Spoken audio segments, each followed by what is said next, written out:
Mike, it looks like you're making hot sauce. Ryan, I am making my own hot sauce.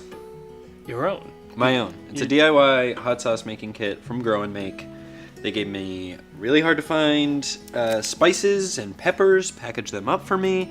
I just need to add in some fresh ingredients of my own, blend it all together. Voila, I'm on my way to making my own hot sauce. They even gave me little bottles to package it up at the end, which is nice.